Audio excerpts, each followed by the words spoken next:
We're about to get started with the Tiny Touch Test 2020 end of year stream event. In this unusual year, I thought it would be cool to have an unusual event.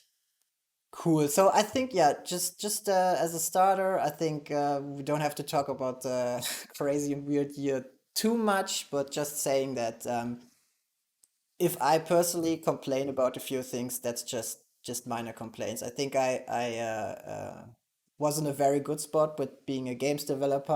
I've been working from home since 2014, which is like my normal schedule. It's not that I'm at an office or anything that I had to close for the time of the lockdown. It was most of my time was spent at home. I mean, the biggest issue, in quotation marks, was that our 3-year-old had to stay at home with us. And as you know, maybe my wife is an illustrator. She also works from home. She's actually sitting normally right next to me, but you can't see it. We have a little home office here in our living room. She had to split her time with me, basically making half days and taking care of the kid when it wasn't in daycare. So that was my biggest sacrifice I had to make. Obviously, the social life, as we all know, was kind of impacted by everything. But we try to do our part to not spread the virus anymore. And yeah, so again, if I say the year was bad, it wasn't bad in like I lost my job and sitting now homeless on the street bad, or I got the virus bad. Even though we think that in February there was something around in our little community here where we everybody got a cough and was really, and I was really sick as well. So I don't know if we had it or not, but it felt like it looking back into to February. But anyways, I mean, I think we can just start. In January, the first big thing, obviously, this year was Maze Machina. We released Maze Machina after about 1 year of development, and I think Maze Machina was a really cool in-between title. I wrote in the blog post, in the first 2 weeks of Maze Machina blog post, that it was a tough game to present after almost 2.5 years after Miracle Merchant. It wasn't a card game, so it wasn't our target group. It was a bit harder on the roguelike side, and obviously had a lot of fans over the time now, over the year, but I think the broader audience wasn't too much into the game, which could have been because the game maybe wasn't a card game. People expected a card game. Maybe it was that the game itself was too hard. Maybe it was art style, because we diverted a bit from the classic fantasy setting we've been using for quite some time now. Even though I personally really liked the new setting, which was more like a steam electro punkish setting. Maxa did an amazing job as well here. Could be multiple things. If you want to read about it, I wrote that in the 2 weeks of Maze Machina. So if you want to deep dive on that, I think it's written down there already. I mean, one good thing in December, as I posted here, we got a award, so to speak, from Google Play to be one of the best indie games of 2020. I didn't know about that beforehand, which was quite a surprise for me because especially on Google Play, Miss Machina didn't do well at all and didn't got any featuring in the first beginning weeks or anything. It was just like under the radar for the complete whole year. But I don't know, somewhere at the Google headquarters, somehow someone liked the game, I guess, and it got into these nominations. So that was a pretty cool thing. So I like that as well. I think Seven Day Roguelike is always in the beginning of March. I think this year, because the pandemic almost started there here in Germany, I had to postpone the jam itself, but I had time a week later, basically, to work on a concept. And actually, for the 7 Day Roguelike concept itself, I used this old joke that I made on Twitter, which is kind of funny.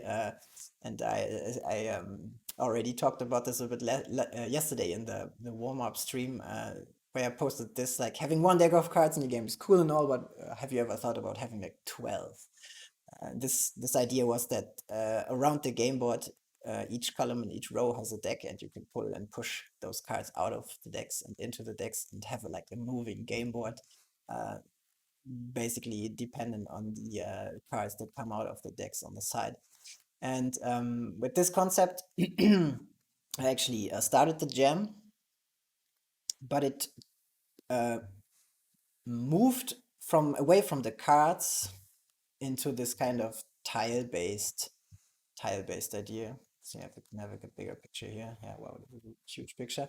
So you can see that it's more of a tile-based idea, and I was able to convince Dom2D, which is Dominique Ferland, if I pronounce that correctly, a Canada-based artist, pretty famous for multiple games already, who did the art for the jam, and yeah, he basically sacrificed his weekend to work on the jam with me, which was pretty nice. A big shout out to Dom.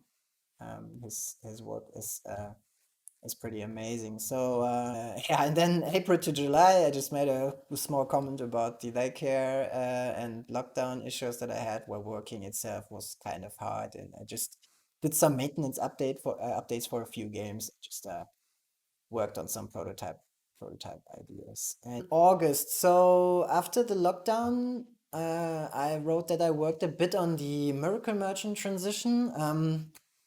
Yeah, coming out of the lockdown, I didn't had any plan to what to work on next, really. So I thought maybe it would be cool to see if we can transition Miracle Merchant's iOS version from the premium version to a free to play or a free with premium unlock version like it is on Android. Because I thought after having released Maze Machina that the App Store changed so dramatically.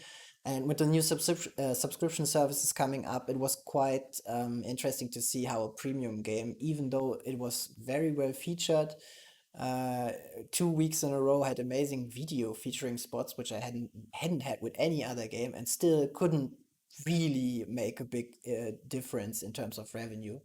I thought it would be nice to see if we can transition maybe some of my older games towards the free with in-app purchase model, which works kind of well for most games on Android. I have to admit that Miracle Merchant never was the most popular game, even in the first year, but it still made uh, more money as a premium game on iOS than on Android. But still, I thought that the longer tail on Google Play was always the better option instead of having the big spike in the beginning and then a really steep drop off.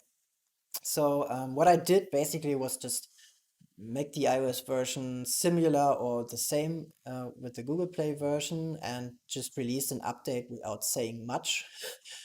Just made a small post about it and just looked at the numbers and just checked the reactions from people. Because one thing that was interesting, and that's also maybe interesting for other developers, you can use a receipt that so you have to explain that inside the in-app purchasing function in iOS you get purchase receipts which you can then check against the Apple servers if it's a valid receipt, so nobody can basically scam the servers.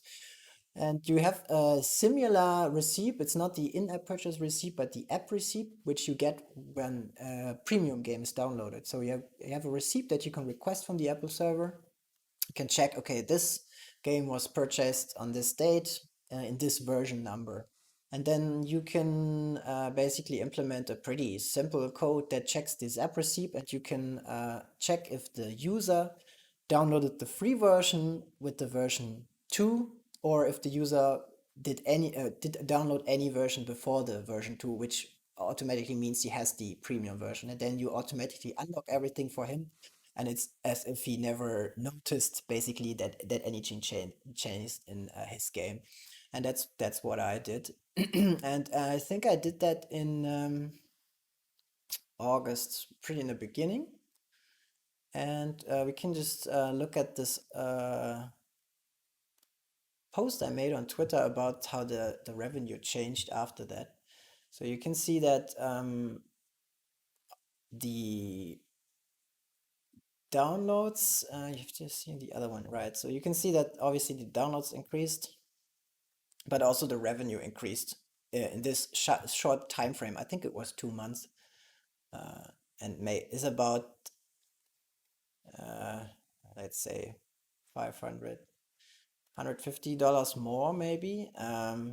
You can just look at this graph. $500 more on this 2 month scale than it was before. It says 82% plus because that's always counting the months before, but I think there wasn't enough data. But one thing I wanted to try here on the stream is just to go into the meat of the analysis of the star data. So forgive me that most of the stuff is German, but the important part should be on English.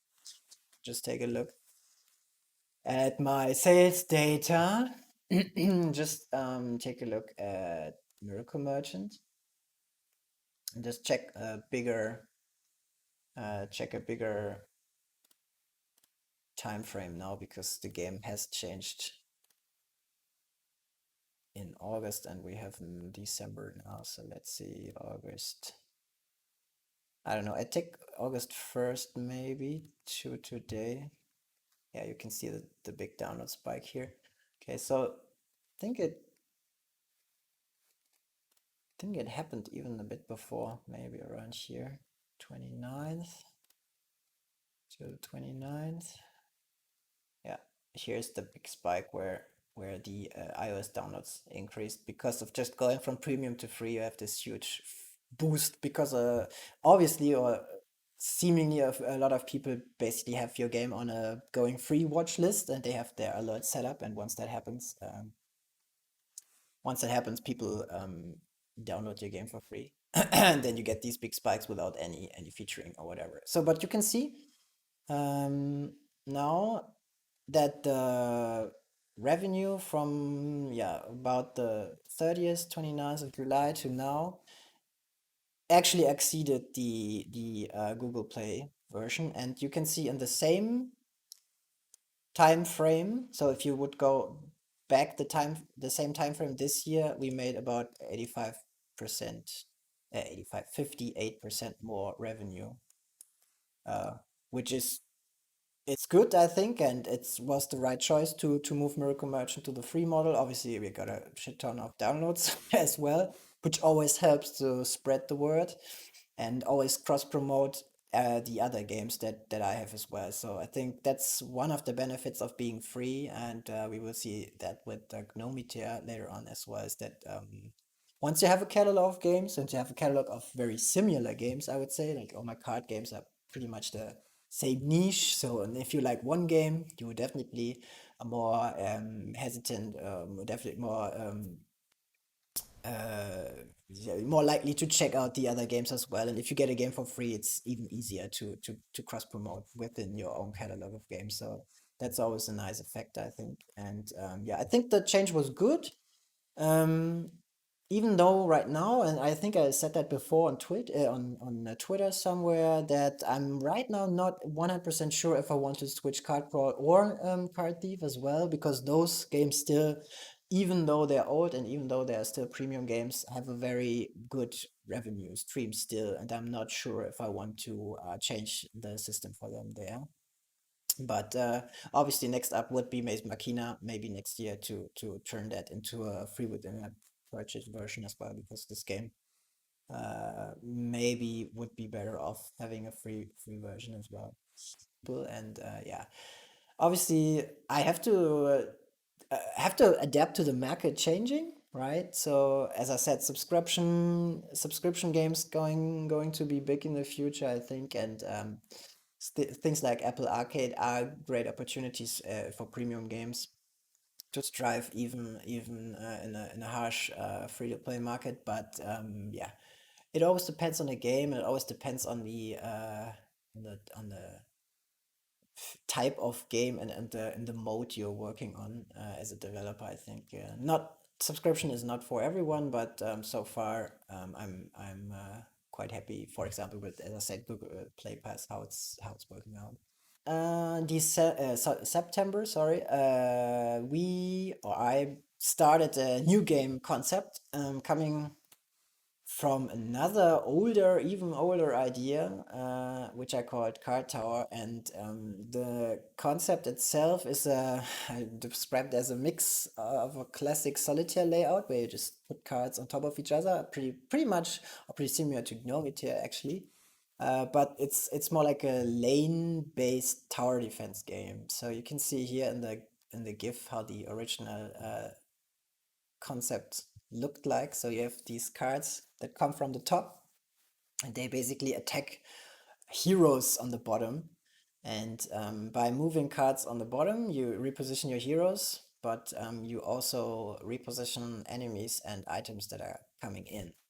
And for that, I actually can show off the current prototype on my device. It's a bit inspired by Into the Breach as well, maybe. If you know Into the Breach, you have like a squad of heroes, and each of those heroes has three equipment slots, so to speak. Or not equipment, maybe I call it gems here. So they have like special ability gems that they can equip. They are offensive ones, defensive ones, and utility ones. But each of those gems basically give the players or the characters, sorry, abilities. So and you can see in the infos, for example, I just added a few just to get the basic prototype working. So gaze, for example, you can reveal a hidden card in this lane, and then if it's a monster, it deals one extra damage to it. Knockback knocks back or pushes back all the cards in the lane. Because obviously when the cards come down, they try to attack your towers bottom, and this just increases range. So we just can just start this. So you can see that you have this layout where the first card always is revealed, and obviously the monsters themselves also have abilities. So um, not sure. Yeah, there's a tooltip for this as well. So for example, this guy, he's meaty. So this is obviously everything is very much work in progress, and I'm not sure if I would keep the descriptions like this, but basically the monster when it moves into another lane, it gains one health. So and from the interaction, it works like this. So you can move heroes on top of your towers, and each hero has an attack and a defensive value. And you can also move stuff here. So if I put it on the most left column, you can see that this card is now disabled. I cannot move it again, and the newly revealed one is also disabled. But you can this way look which cards are coming up. The bomb has a pretty nasty modifier, which is move twice, and it explodes and deals 1 damage to adjacent cards when it explodes. But you can also hit the bomb and make it explode on the game board, hitting other monsters, for example. And one thing in the left column, on top there are these arrows. There's always one column that moves twice, so you have to be careful with the lanes that move twice. So for example, I can use my gaze ability to attack this lane. You can see it's a monster, and now the monster gets 1 damage. And the other guys I can't do anything with right now, so I can just swipe down and they rest. And then the first lane moves two spaces, the other one move 1. And if a lane has less than 2 cards, or at least I think it's a minimum 1 card, a new card gets added to this lane. And obviously everything comes down closer to you. And then you can collect, obviously, the gold cards to gain gold for your heroes. And you can also collect those items. For example, on the left, the old sword, which you can then equip. I can't attack this monster yet. Let's see, the bomb is really bad. I put the bomb here, but I think the bomb will still hit. I can attack the bomb, but this won't help me at all. And I can just rest here to gain gold. So now the guy on the left equipped the sword, and both get hit by the bomb because the bomb hits adjacent cards. This guy collected 2 gold because it was the fast lane. So let's see.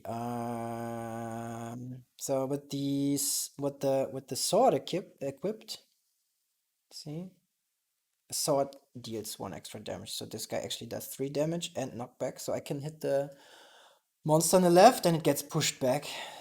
And I still can move the monster, which is quite cool. So Meaty and slippery means I have to check. Meaty was +1 heals, and slippery means card cannot be stacked onto this card. So, but I can move this out of it here, and then I can move this guy here, and this monster that we already attacked here. Okay, sorry. It's now it got a +1 because I didn't pay attention to the meaty. I want to attack it and reveal a card, and let's see. Right lane will move two spaces, and we can, and then I can show off the tower. So once the monster attacked the tower, obviously my health bar on the bottom gets reduced by the amount the monster attacks, by also the tower attacks back. So each tower has starting attack of 3, and once they attack, they lose 1 attack power, but they're still there to basically kill monsters for you. What bad? It's bad now that I lost one of my heroes. That makes everything not specifically easier. And one thing that I blindly stole from Monster Train, a really good game that came out this year as well, is that once the deck is empty, the lanes or the yeah, it's almost like the row of each lane will get blocked by this mechanic. So you cannot shuffle around monsters anymore. So you have to actually get rid of the monsters and not move them all the time. So the left monster will move 2 spaces, but that's fine. We can go put the wooden shield here. Just wait here. Okay, so this guy got power up, which is also on the left side is also pretty bad because when he moves down, he gets HP. Okay, let's see. I could switch here, attack this guy. This guy has 2 attack power. I think I'm going to lose my own game here on the first try. It's not good. Yeah, this guy dies. This guy blocked the attack because he had the shield. So I have still 3 HP left. So the monster here should be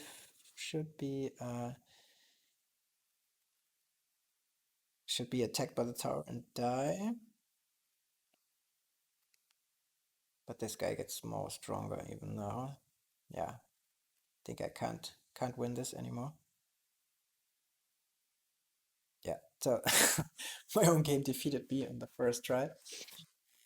So yeah, but basically you get the idea, and once you finished a battle, you can upgrade your hero, so you can equip more abilities, and obviously, like in any good deck builder, those abilities should interact with each other, and you can buff other heroes by being next to them. You have a lot of positional elements, and obviously, monsters and items that are in the deck will become harder and stuff like this. So yeah, it's definitely one of those designs that has a lot of thread to pull on, so to speak. So there's a lot of stuff that you could do design wise, but also I'm not 100% sure if I'm going to next year at least continue working on this because my other even bigger prototype that I'm going to show off in a bit is definitely the one I want to work on. October. In October, Disc Room released the new game of JW, Terry Wellman, and a few other guys, which was quite hyped in my timeline at least. And Devolver Digital, the publisher of the game, I think you guys should know Devolver Digital. They released their most famous game way back, Hotline Miami. Publisher made a official disc room game jam, which was quite fun, and it was like a PR stunt to promote the game. But I had time in this week, and since I really like the concept of disc room, which is a shmup, bullet hell, whatever, but you can't shoot, you're just avoiding all the time. You run around in a spaceship and deadly spinning discs try to kill you. And yeah, as I posted on Twitter, I had this idea where you would rotate the hex tiles on the game board itself to move the discs and your character. It's a bit of an spin-off of the Crypt of the Bone King mechanic where you also move the game board, but this mechanic, funnily enough, is pretty old itself because I used it in a different prototype. city building, hex-based city building game, and this came out of a few weeks of prototyping. So in this a very rough prototype, you also rotate the whole game board. It's more like a match three where you match up abilities, like the X can produce wood, and then by moving the game board, you move the castle next to the produced wood tiles, and the castle collects those tiles, and then everything drops down. Mechanic, but I actually want to show off Hex Disks, which is based on the same idea. And this game jam was quite fun because obviously the base idea was done pretty fast, and so I had quite some time to. Is a little bit quieter. I had quite some time to actually finish the game and made it pretty responsive and made nice interactions with the tiles and have a bit of art in it. And even animated the stylized version of the character. So in this game, obviously, you can see that you can rotate everything.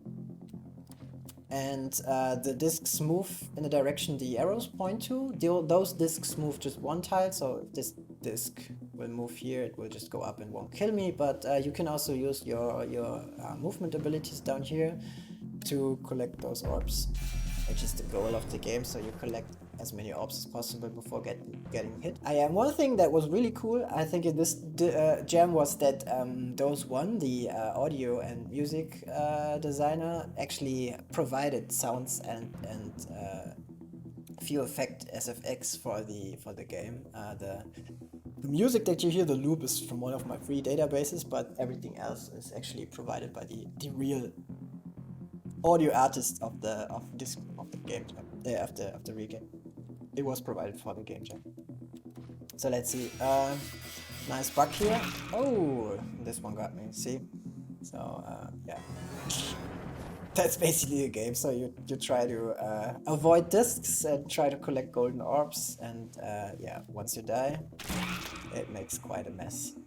So moving on, November. So yeah, back in August, coming out of lockdown, I had the feeling that the year was quite unproductive and it was kind of messy, and I only dabbled with a few things. And I decided that actually I do want to do something for one, the community, and two, for me personally, because I really wanted to have one other game, even if it was like the smallest game I could think of released this year. So just to have a really like a how to say, like making a gift to everyone for the shitty year, basically. And so I called up Maxer and Oliver, the audio artists from Cardcrawl, and pitched them Gnomitaire, which is a super simple solitaire card game that I didn't intend to actually make into a full game, but I thought it would be quite funny to use some of the old Cardcrawl assets to make it easy for us as developers to make the game quick and just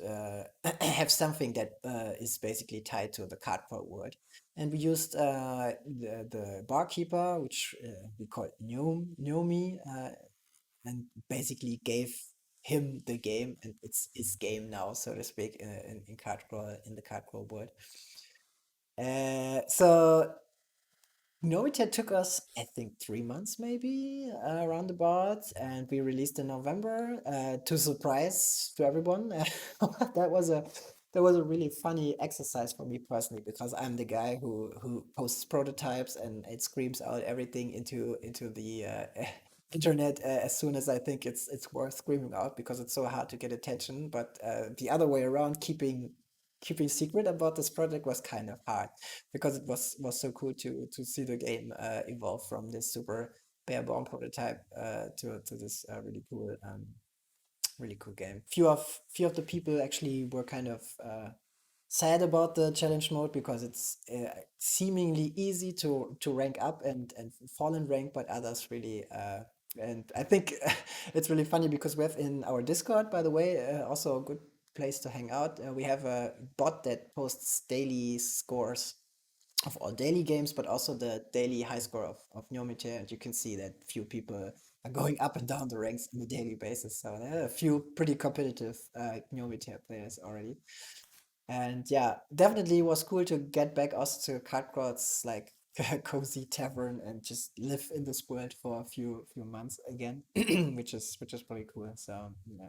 Okay, so moving on, Gnomitere in November, and then obviously in December nothing new happened, but I wanted to talk about the next project. Obviously, I'm trying to work on, and for this new project, I have to tell a story that in 2019, actually, way back in August, I think it was actually the Crypt of the Bone King prototype concept thing I posted with the 3x3 layout where you pull the cards out of the decks on the side. Matthew Dunstan, famous Australian board game designer who made quite a few board games, contacted me. I don't know if you know any of the games maybe, but he has a shit ton of mentions, especially the adventure game series. I think he worked on quite a few. We also played a few of those.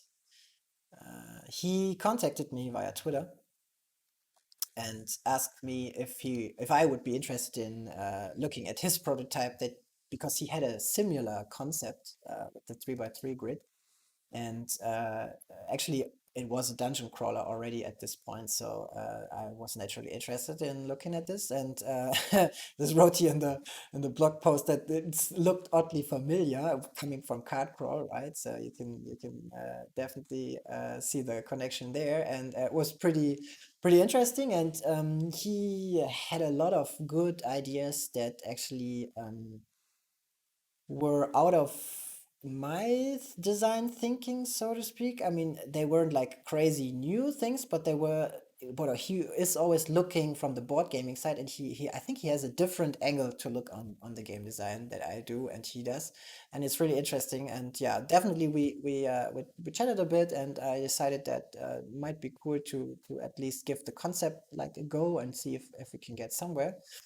And yeah, over the year now already, we've been working on this concept on and off on the side, and I think some of you might remember in July I already posted about Card Crawl Adventure, how we call it now, and we made a first play test, and I think the game was in a pretty good state back then already, but from the feedback we gathered and from the internal playtesting and internal feedback, we realized that we have to change a bit of the underlying structure of the game. And just now, almost 3 weeks ago, I think we finally, I mean, I can't be for sure because you never know if you really find struck gold until you really like get something out in the world. But I think we're on a very good path now to basically, as you can see in the teaser graphic here, to merge card crawl,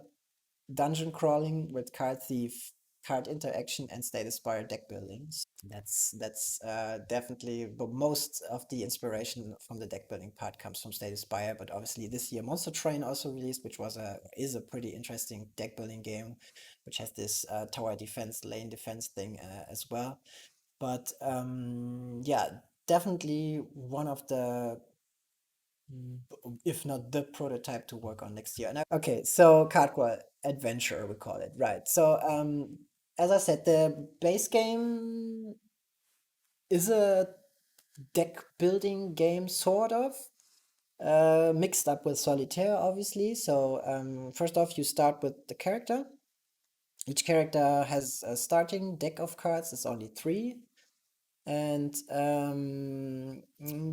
our goal for this version is to have at least three distinct characters that have some kind of archetypical cards, like the poison cards that you can see here, and a starting relic or starting item, we call them, that actually does something with your starting card. So, for example, we have the rogue.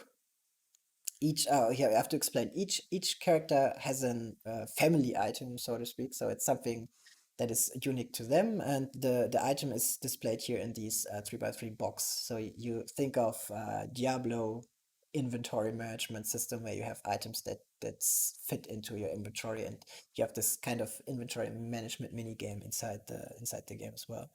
So, and you have a ability that's basically your Slay the Spire relics that each of your equipment items has. So this one poisoned, and it has poisoned enemies suffer 1 extra damage. So meaning once a enemy is poisoned, you can get 1 extra damage off of him. And your starting cards basically, as you can see. So each game takes place in a different tavern this time. So we're aiming for having around 5 taverns in one whole game loop, so to speak, but different having different taverns with different looks and feel, like in a roguelike, that you basically on a maybe on a map, maybe not on a map. We see basically visiting different locations in each run through. So, and each tavern has a bounty, so to speak. That's like a task. You can say it's an optional task. So defeating the tavern boss, which is a specific special card that you encounter in each deck, uh, gives you a reward, and also completing a tavern quest. So those are also randomly chosen every time. They're um, tiered into difficulties, and you can do those optionally to in addition to the goal of the game, which is just surviving the deck like in card crawl basically. So after you finished 3 levels inside each tavern, you can see on the top there's this level display, and right of the level display you can see the spawn event for the boss. So each right it's like this right now. I'm not sure if we keep it like this, but right now you have to kill 5 enemies, 5 monsters, for the boss to spawn. So the boss doesn't spawn in the deck, but he is basically angered by you, and he comes into the deck, and then you have to fight him. Well, you can fight him for extra rewards, obviously, but he will make the playthrough harder once he appears. So it's like a nice risk reward thing if you want to go for the boss and get the extra gold to purchase stuff later or not. So, and obviously you can see it's pretty similar to the card draw setup. So if you're card draw, sorry, to the card thief setup, if you're familiar with this, it's definitely easy to learn. But this time, actually, most of the ability or interaction happens on the cards themselves. So, for example, I can select the dagger, the one attack dagger, and I can select the next card, and then I obviously hit the next card with the dagger attack. But in this prototype, you can form chains, so to speak. So the damage from the first dagger is basically moved to every card that I select, right? So I can deal 3 damage with a dagger that only deals 1 base damage. Depending on the path you take through the cards, you can basically form more powerful attacks. So, for example, in this case, I deal 1 damage and 2 damage in terms of in form of poison damage to the next enemy. Poison is basically applied and then damages the enemy at the end of the turn. So this means that this enemy will die at the end of the turn, but he still attacks me because I couldn't kill him before actually he was hitting me. So he attacks me for 1. On the bottom left, you can see we have 2 resources. One is your life, and one is energy. And this is the maybe not complicated, but a more complicated system, like in Carty, for example, where we just had 1 resource, the stealth resources. And this in this game, you get drained by energy depending on the cards. You can see that each card has a number on the top left, and that's the energy drain. So if I, for example, pick up the chest, I get drained 2 energy. And once I ran out of energy, I can still continue to use cards or to select cards, but the energy amount is deducted from my health. So sounds a bit complicated right now, but you would see when I play a bit what I mean with that. So I'm just showing you off how to play now. So there's obstacles, for example, like this barrel or not like wooden box you can destroy to get extra new cards within the deck. And I'm getting a bit damaged here because I want to use the card on the top left, which says deal 1 damage to all activated enemies. So if I select this card last, all enemies I selected in the path before gets extra poison damage, which means I can kill off this guy on the bottom. So now I confirm my turn. Cards that are destroyed are removed from the deck, but cards that are not destroyable or are not dead, like the one monster, get discarded in the discard pile on the bottom, as you can see. And here's where the interesting part of this game starts. So this game is basically like a deck building game where the deck is shuffled, but it has everything in it. So monster cards or bad cards and your cards get shuffled in the beginning, and you draw from the draw pile into the game board and then back into the discard pile. So once a round, you can call it one round of the game is over. Let's see if I can just show it to you. I'm just healing up here. Kill this guy. No, can't kill this guy. Yeah, let's look like this. So once a round is over, you basically completed one playthrough of the deck. And then in the middle of each, not in the middle, but after each playthrough of the deck, you basically can rest at we call it bonfire event. And the bonfire event is basically an in-game event that you can choose based on what is offered to you. So for example, there are specific bonfire cards we have right now that do things that uh, basically help you in your next shuffle, or you can, like in this case, plain up replenish your energy, which I'm going to do because I was on 1 energy. And so now you can see that new cards are entering the deck, and the cards themselves that were discarded become the shuffled draw pile again, and now we're on the first depths. So that's basically the game loop until we have played through the deck 3 times, or 3 loops, so to speak. And while doing so, we're trying to kill monsters to actually spawn the boss, and we are trying to complete the quest. And the quest says lose 3 or more health from energy drain in 1 turn. So the quest is basically forcing me to lose health from energy drain. So let's see. I don't think I can do it this turn, but for example, one thing that we can do, so when this is, for example, an interesting situation here, no damage, also no attack cards. So we basically have to get rid of the monster cards or other cards to basically spawn our attack cards. So in this case, we can maybe take the hit from this bad item. So the icons on the cards are not very representative. This should be like a, I don't know, poisoned drink or something.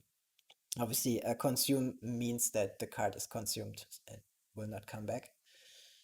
So I can use the key to open a lock, which means the unlocked chest down here will give us a random loot item. Okay, so that was a bug right there. Sorry for that. Should have stayed here, but there's a known bug that sometimes cards disappear instantly from the loot box. Okay, so and then in the run through, I think in the second run through, in the second loop, the deck merchant basically appears, like you can see here, and he basically allows you to choose new cards for your deck. So that's basically a deck building event. So let's see. So I visit the deck merchant, I can look at my deck, what I have right now, and then he offers me 3 cards. And obviously those cards, this is basically your standard deck building part where the further you go in the levels, the better the cards become, and you can like have your standard deck building part here. So obviously this is kind of not good. I'm taking the sword that attacks the next enemy for 2. Okay, so I'm visiting the second bonfire now. I can also gain gold, which is the could say greed option. But I'm taking the heals one here. And then the second run through starts. So, and I'm still have to, as you can see on the top, I'm still have to kill 1 enemy to actually spawn the boss. So now harder enemies also appeared here. can only see that from the text right now. So the guy on the middle left, he attacks for 1, and in the end, when the turn ends, he also attacks for 1. So we have to get rid of him pretty soon. So this is cool because those 2 cards in the bottom give me 2 damage to all monsters. So I can sweep the whole game board now, which I'm going to do. I'm very low in energy right now, as you can see, but I have 1 drink, I think, left that gives me back energy. So I think you couldn't see it right now because it was too quick, but the boss card also got shuffled in. But hasn't spawned yet. So here's my energy potion. So let's see. So that's a bit weird because both cards up here only damage the next enemy. So I have to make a clever path. So now you can see what I'm talking about when the energy drain starts. So now I have run out of energy. And if I take this guy, he damages me for 2. He damages me 1 from the attack and 1 from the energy drain. But I think we might be able to actually finish the quest in this situation. Lose 3 or more health from energy drain. So let's see. I could lose 1 health here. 2 health. I can heal up with this card. Lose even more health and then gain 5 energy. This should, if my code works correctly, yeah, should complete the quest. You saw the quest notification here. So that was extra gold for me for my next run through. So I'm at the 3rd bonfire, the last bonfire now. I can take cards that heal me or replenish my health instantly. I think this card on the right is even better because I can gain even more health from it, and it's more situational. Which is cool as well. And we should see the boss now because we hadn't seen him before and he was spawned already. So he has to be one of the 2 cards that just spawned. Yeah, that's the boss guy. So I think this boss is the ice one. You have a few kind of pre-designed bosses now that come in 3 different difficulty types, but this guy is based on the ice idea. So this guy freezes an adjacent card. A random adjacent card, but in this case it froze the enemy, so which is pretty good, and that means an enemy that is frozen cannot use, on a card that is frozen cannot use its ability. So I can actually play this guy for just 1 energy without he hitting me if I want to do that. But what I actually want to do now is that I need to hit the boss, but I think in this case he has 10 HP and he spawned pretty late. It's going to be quite hard to do that. So let's see. I'm trying to hit the box here because I need more damage. And I also need to heal. This guy's gone. The guy on the right will attack me for 1. Not good. Okay, and now he throws my card on the right, which is awesome. Let's see. I should be able to get this guy down to 5. But the problem now is that both the monsters left, in the middle left and the middle right, will damage me on the end turn. And I actually want to show the second part of the game as well, so I have to be a bit more careful here. So that should be fine. But I think I won't be able to kill the boss actually. Not strong enough. Okay, so this is basically the end of the game. So the deck is empty, no cards left, and we're on the 3rd floor, and the exit of the dungeon, pretty much like in Card Thief spawns. And in this game, not like in Card Thief, where you can actually continue stealing treasures and continue to push your high score, it's actually a hard end. So this is your last turn. No matter what you do, the game will end after this turn. In this case, it's pretty pretty unlikely that we can kill the boss, and we're barely surviving here because you might not recognize it, but the card next to the exit is always the barkeeper. The barkeeper right now is pretty hard to defeat or pretty hard to remove because either he drains 5 energy from you, which in my case right now would be 5 health, and he would be plain dead by that. Or he when he rests and rests, we have a few mechanics that are basically keywords. We have to explain those, then somehow tutorialize them. It's not in yet. But if he rests, that means if we don't use the card, if we don't select it, he attacks us for 5. So which means in this case I'm also dead, which is not good. And in this case, this is a nice emergent gameplay situation here already. The ice boss froze my only healing card that I have left, so I'm kind of screwed here already. The good part though is I still have my energy drink, which I can drink to gain 5 energy and basically play the barkeeper, and I do not have collected any money because the reward from the quest will be added to my gold at the end of the game as a reward basically. So I mean I can't kill the boss, but that's just won't lose me the game. Just will have not enough, just not give me then the gold from him, and I might have not enough gold to purchase something more valuable later on. But in this case, the only option really is to play the barkeeper, let him basically take my money, which I don't have, then continue. So that's one playthrough of a tavern. I played quite slow now, but it should be in the 5 minute mark. I think it should be quite fast to play. So definitely mobile friendly. So you can see that's the tavern complete screen here. You failed to defeat the Ice Queen, but I've completed the tavern quest and my reward is 2. So then completing a tavern means you get to choose from the tavern rewards.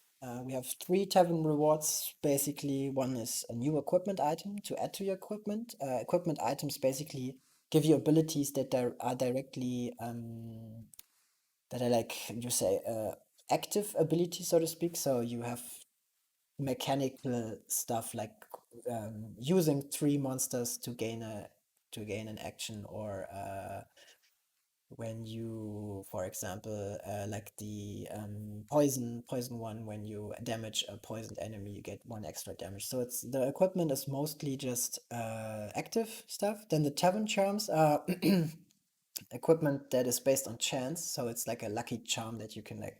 We're thinking of the theme we had. This is lucky charms or weapon charms that you can put on your belt or your weapon to get some lucky bonuses. That those are based purely on chance. They are all positive things. They're never negative, but they kind of help you by chance, and I don't want those items to be like game breaking in terms of once you have it, it actually like gets you the win, but it could be really good and you have a 50-50 chance, for example, to actually heal your character at the end of a level or whatever. So stuff like this. And then a card forge, that's something I want to show, which we also kind of directly baited obviously from Slay the Spire, where you can upgrade your starting cards.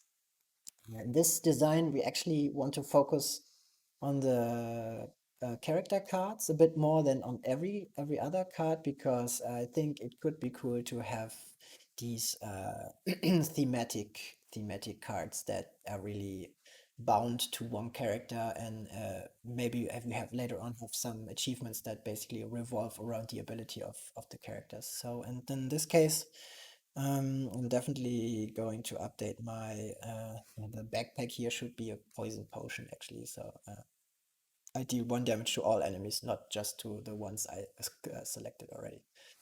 So and then the last reward is the reward for the bounties. So if you manage to do both, those are bound to gold, and the gold you collect via actions in the game or via completing the quests and the boss monster. And you can there's a whole set of things you can do. Those are more focused on the deck building part and on your character progression itself, and they also overlap with the tavern rewards. So you can see on the left for gold, which I don't have. I have only 2 gold right now. I could also add a new equipment item here.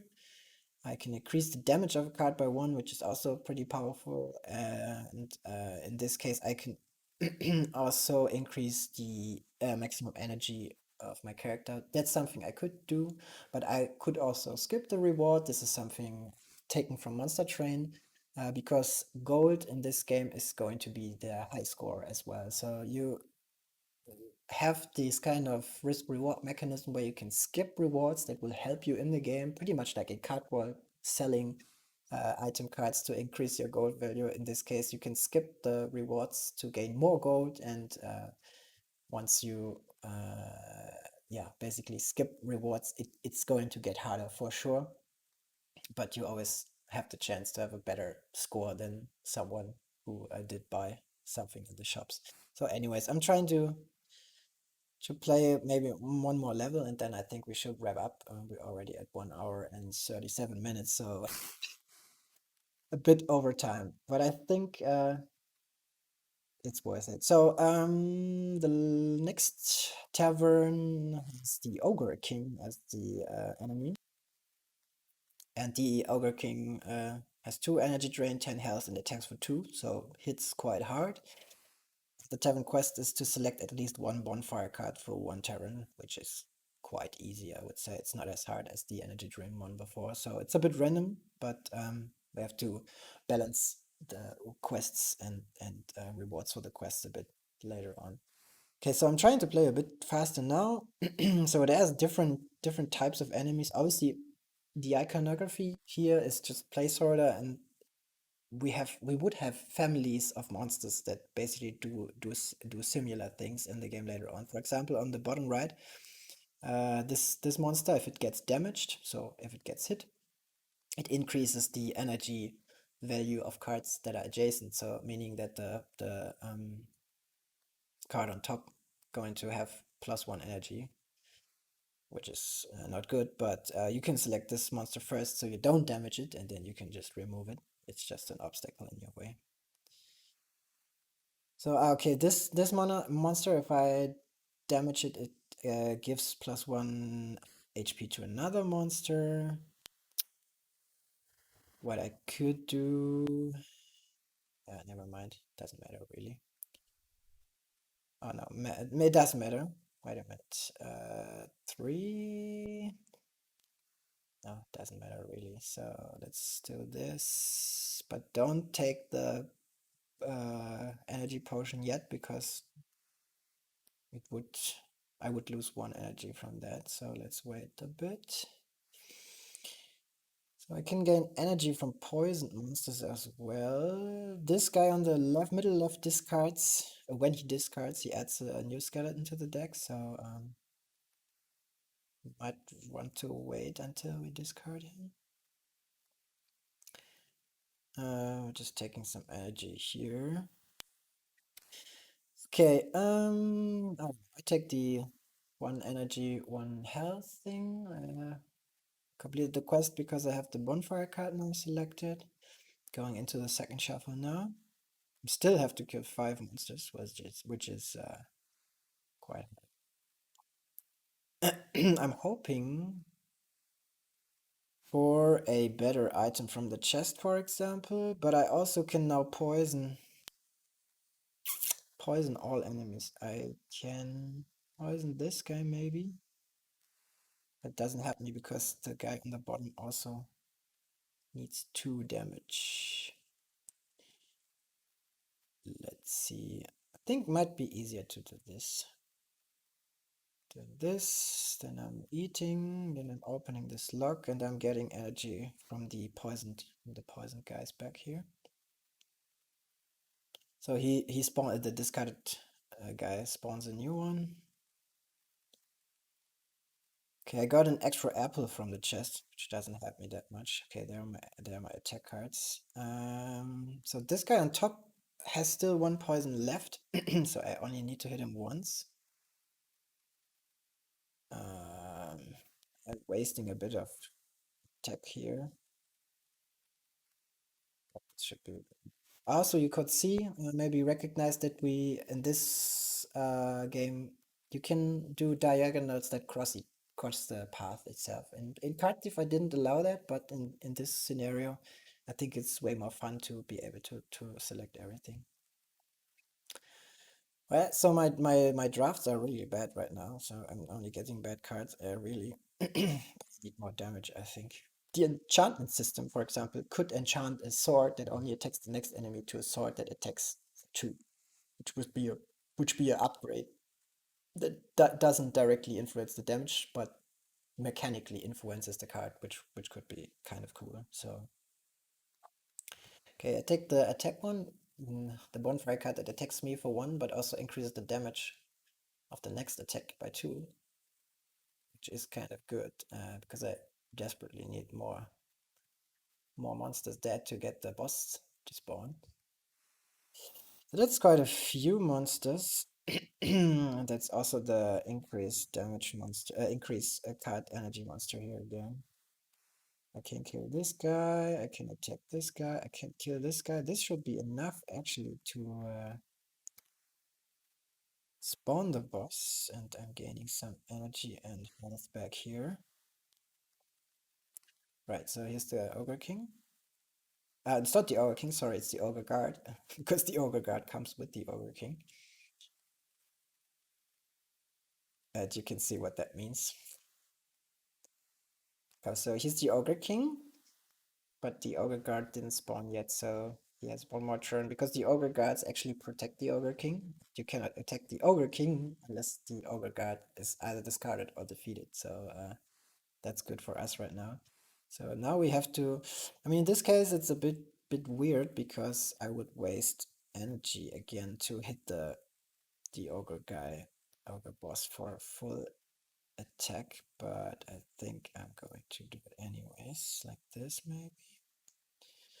So hit him for 5, that's pretty good. This heals the Ogre King, I don't want to do that, then I just heal up here.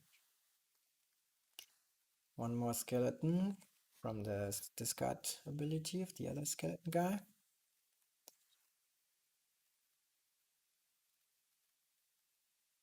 Okay, so now you saw the invulnerable pop up, which means on the bottom right, the Ogre Guard has aura. Aura means it affects basically cards as long as this card is active on the board. The Ogre King is so I need attacks for 2, which is also quite bad.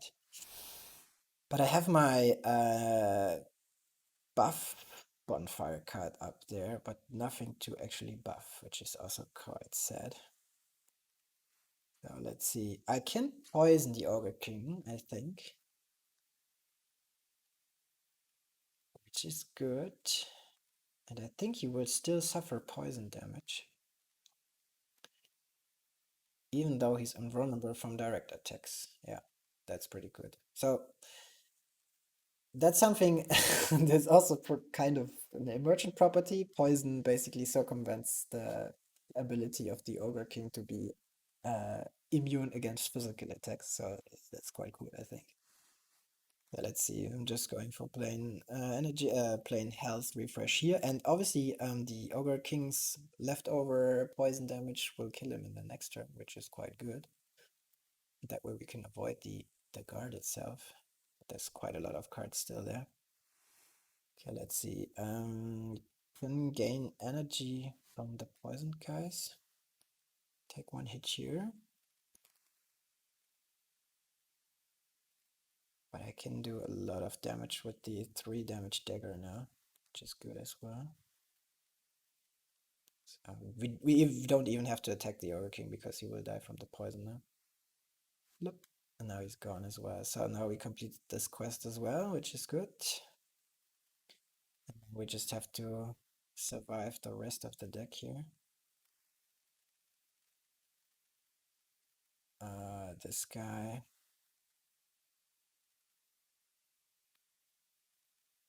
Can kill this guy. I think we can also select this guy because he won't do anything if he's not damaged.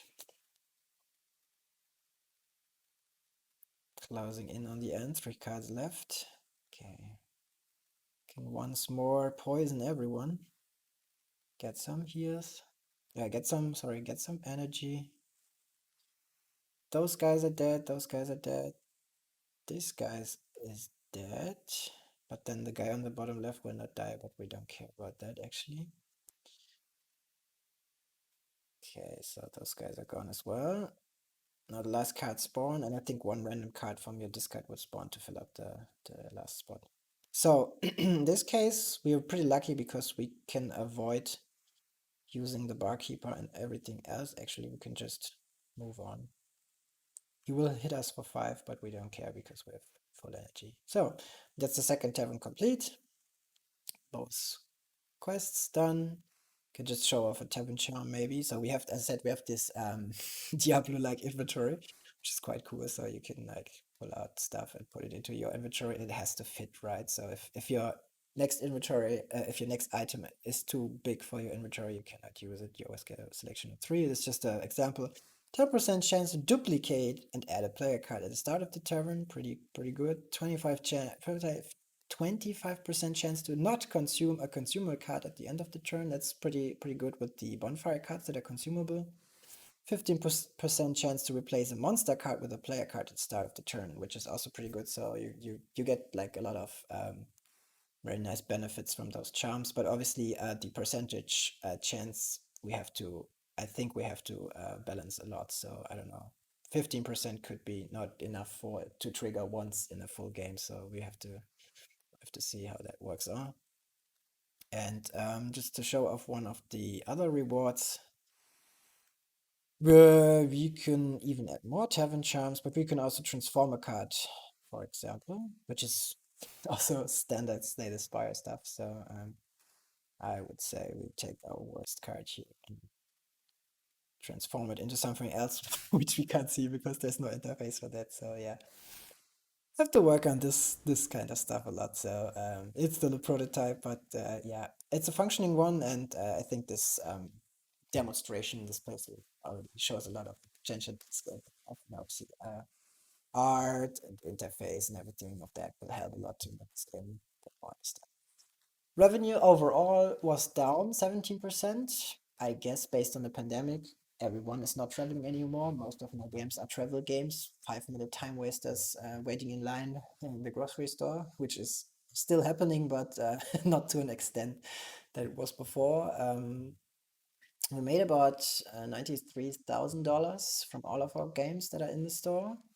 I said that it is a bit offset or a bit compensated by the Play Pass revenue. So real quick, Google Play Pass is the Google alternative to Apple Arcade, where existing games can be downloaded, premium games and in-app purchase games alike, for free and played for free for a monthly subscription fee.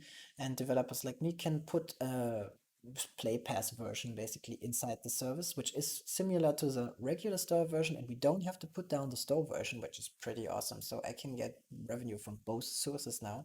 And even though I signed an NDA, I can say that this year, or at least in the last year, Google Play Pass has games of me in it. The revenue from Card Crawl and Card Thief, both are in the Play Pass, made up 70% in the Play Pass. So it's quite a lot, and it pushed, uh, in addition to the regular sales, a lot of my sales through the Play Pass. So definitely a recommendation for me if you can get into the service and have quite old games. I think, and games that are replayable, like my games, they really make a difference in terms of the revenue coming from the service itself. As I said before, I'm trying to push Maze Machina into the service as well, maybe in the beginning of next year. So if you have the Play Pass already, you will see that Maze Machina too. Yeah, again, Maze Machina should be in the service as well, and hoping to get my other games then there as well in time. And well, yeah, I mean, I think the year was quite good, even though the pandemic, as you can see from the numbers, made quite a few of my titles drop in revenue, up to 63% for Card Thief on iOS. But those are old games, right? So Card Thief is 3 years old, Card Core is even older, even though it sells quite a lot of units still. And obviously, this is, as I said before, something up for discussion on iOS if I should make a free version with an in-app purchase, like on Android, to just re-enable downloads and push a few more sales through that. And yeah, new material was also quite surprising. With almost 100,000 downloads on iOS, which was quite good. But on Android, you can see that it's almost 10,000, which is like almost nothing compared to the iOS version. But obviously, the same with Maze Machina. Nokia didn't have any featuring or any push from the Google side, and without that, it's quite good. Since I'm not making any active marketing, like buying users or whatever for my games, it's all organic downloads. Yeah, but I think all in all, it was pretty good, and based on the year, I think I'm just hoping next year things will work out a bit better than this year. Yeah, thanks again to you, the player, the watcher, the reader.